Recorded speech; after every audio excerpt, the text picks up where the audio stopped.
Assalamualaikum warahmatullahi wabarakatuh. Perkenalkan, nama saya Ahmad Bagas Satria dari Prodi D3 Rekam Medis dan Informasi Kesehatan. Saya dari kelas 1B. Saya di sini akan menjelaskan tentang pengertian diagnosa masuk dari penyakit DBD atau demam berdarah. Jadi diagnosa masuk adalah penentuan penyakit utama yang menjadi alasan seseorang dirawat di rumah sakit. Contohnya seseorang yang masuk ke rumah sakit karena terkena penyakit DBD. Lalu selanjutnya saya di sini akan menjelaskan lagi tentang diagnosa utama.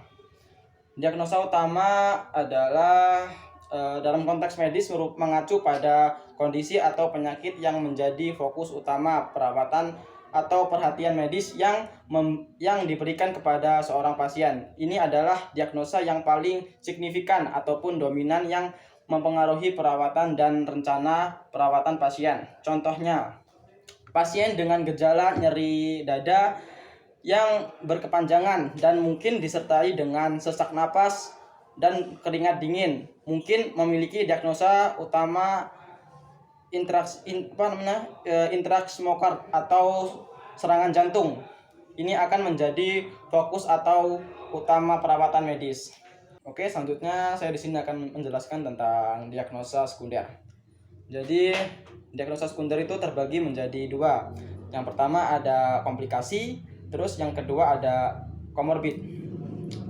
Diagnosa komplikasi itu merujuk pada kondisi yang muncul sebagai hasil dari penyakit atau kondisi yang sudah ada. Contohnya seorang dengan penyakit diabetes terus mungkin mengalami luka yang lambat sembuh dan akhirnya terinfeksi mengakibatkan komplikasi seperti selutisis atau osteomyelitis. Selanjutnya ada komorbid. Diagnosis komorbid adalah kondisi medis lain yang ada bersamaan dengan penyakit atau kondisi kesehatan utama. Komorbid sering kali dapat mempengaruhi pengelolaan dan perkembangan penyakit utama seperti hipertensi dan diabetes. Contohnya adalah seorang dengan penyakit diabetes tipe 2 mungkin juga menderita hipertensi karena kedua kondisi ini sering kali berhubungan erat. Oke, selanjutnya saya di sini akan memberikan dua contoh tindakan. Yang pertama ada tindakan terapi obat.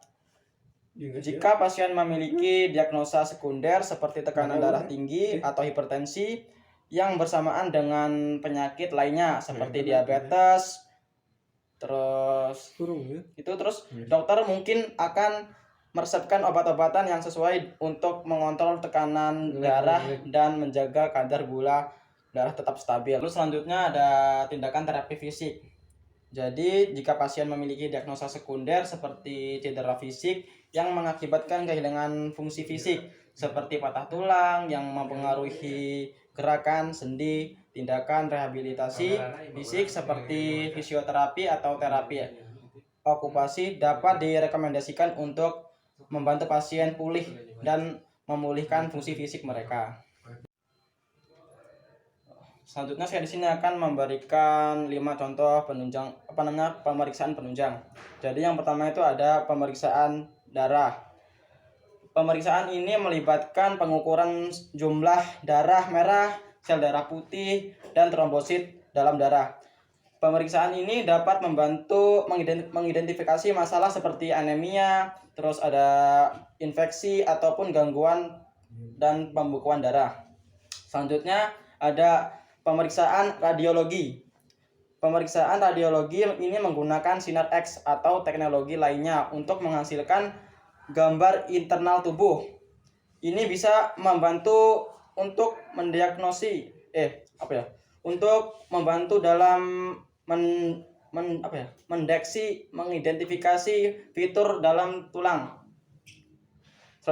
Selanjutnya ada ultrasonografi. Ultrasonografi. Benar.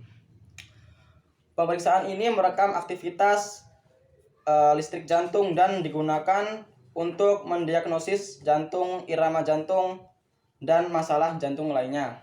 Terus yang keempat ada ultrasonografi. Pemeriksaan ini menggunakan gelombang suara untuk menghasilkan gambar organ dalam tubuh. Selanjutnya ada tes laboratorium. Pemeriksaan ini melibatkan pengukuran kadar biomarker tertentu dalam darah atau urin yang dapat mengidentifikasikan adanya pertumbuhan tumor atau kanker di dalam tubuh. Sekian dari saya, kurang lebihnya saya mohon maaf. Saya akhiri. Wassalamualaikum warahmatullahi wabarakatuh. Iya, ini soalnya kamera